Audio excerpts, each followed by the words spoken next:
unhealthy. Those guys with the funny vests, that day was like Mr. Toad's Wild Ride. I guess I'm an old guy. You don't know what that reference. But we, instead of taking the main road down the main section of Ramadi and going 5 miles an hour through the traffic, we were flying through the alleyways.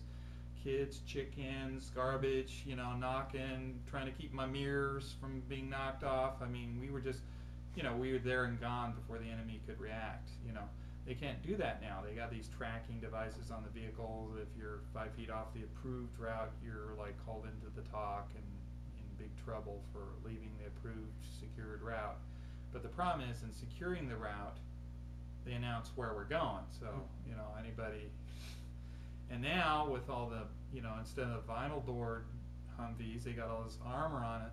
Now we're not going through at 65 miles an hour. We're going through like at 10 miles an hour. So like a grandmother with Parkinson's could detonate at the right time. It's not really a challenge anymore. Anyways, we're coming through the main primary, turning left on the main secondary, and we're backed up because it's a market and traffic.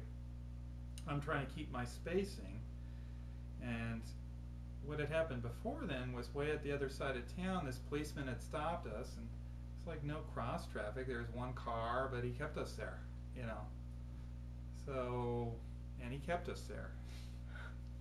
And he kept us there, and this girl's trying to sell me something. I get away from the vehicle because I was thinking we were going to get hit there, that something was up, $5 to the cop, he's on the take. But it was at the other side of town where we ran into trouble. And basically, I thought there was a break in the traffic because it was an unprotected left-hand turn, and the lieutenant was in the lead vehicle, I was in the second vehicle. So I kind of scooted up to get on his butt because I was going to force my way through if he got through. Because normally you want to keep your spacing, so if one vehicle blows up, they don't blow up two or three. So right when I scooted up, they detonated. An ID was in the center island. There was some brick in the center island, and I guess they buried it down around the brick.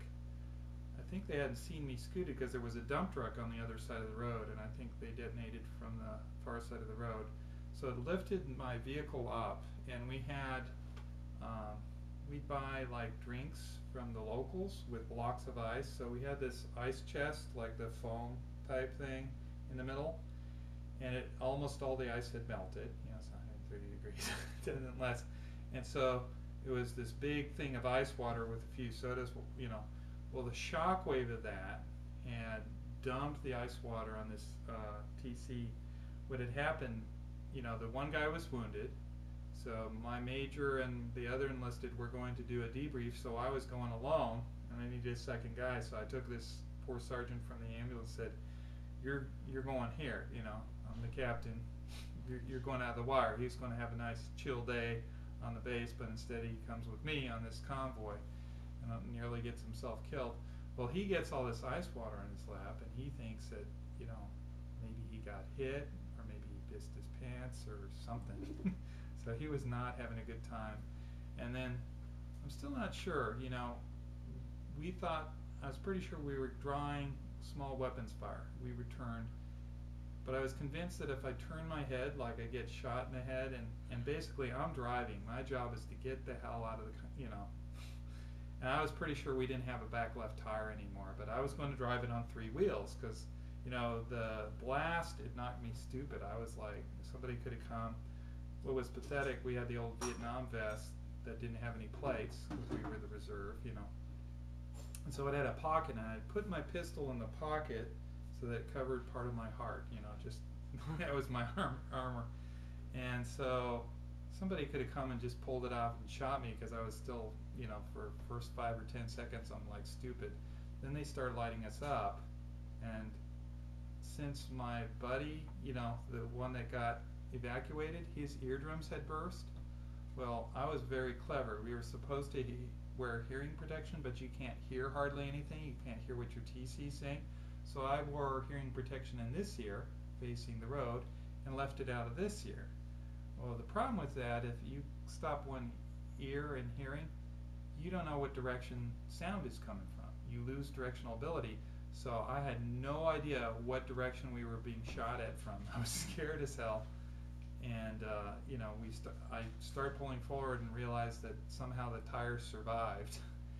And is the instant I got pulled forward and we started making that left turn, I brought out my pistol, and every driver going down the other way, I was like pointing it at their head because everybody was in on it. I was convinced they were going to cut us off and stop our escape route. So that was pretty bad. When we get down there, we had evacuated. The third vehicle was the ambulance behind us, and they were taking a guy out that had like a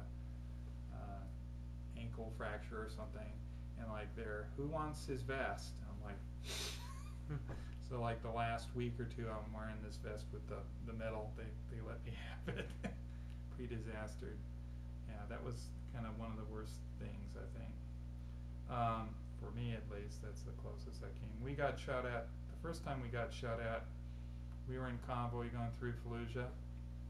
We're in maybe 5 or 6 vehicle convoy, and the lead vehicle does this U-turn. We're coming up to a checkpoint with these Bradleys, and all of a sudden the Bradleys move out of the way. I didn't even know they moved that fast. I'm thinking they're being really polite, getting out of the way for our convoy because we're all important. Then I realized that they're engaging targets, and the lead vehicle does this U-turn, and then we dismount and take cover and everything. You know, the fan on the Humvee, a lot of times you can't even hear, you know, what's going on once the fan kicks in. So if somebody's shooting at you, you don't know it unless the bullet hits you. It's, you know, not overwhelming noise, especially when they're shooting at you from a distance. See, one of the things that's changed because the combat stress principles, the whole Mitchell thing is out now. That's uncool, so they got some other thing. So a lot of times now the psychiatrists are staying on the big base, and they send the little social workers and psych techs out, you know, to do whatever they're doing now, which is some new acronym, and of course much better than the old stuff or whatever.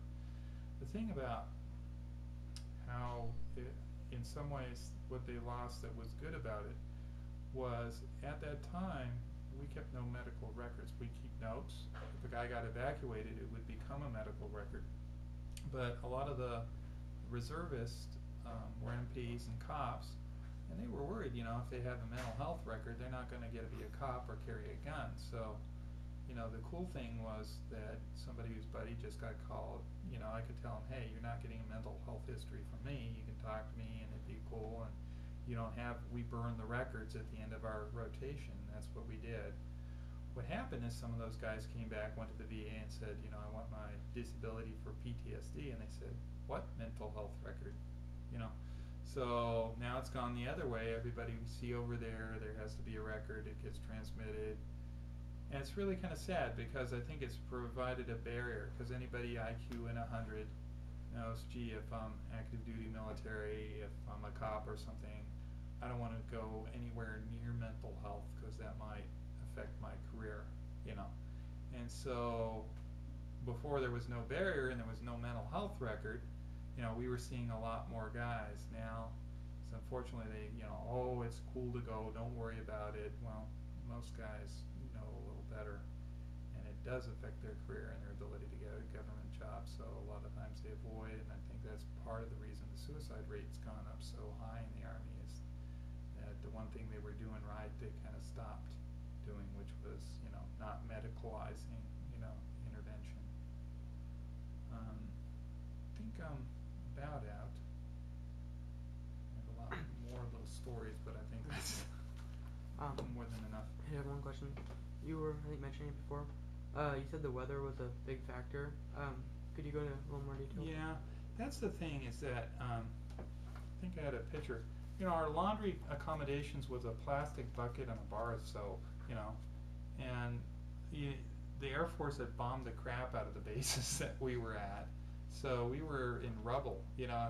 My enlisted guys filling out a survey, are you in barracks, off-base housing? And he had to put other, rubble, you know, no door, no window. My major was female. She's living in the same room with me, you know.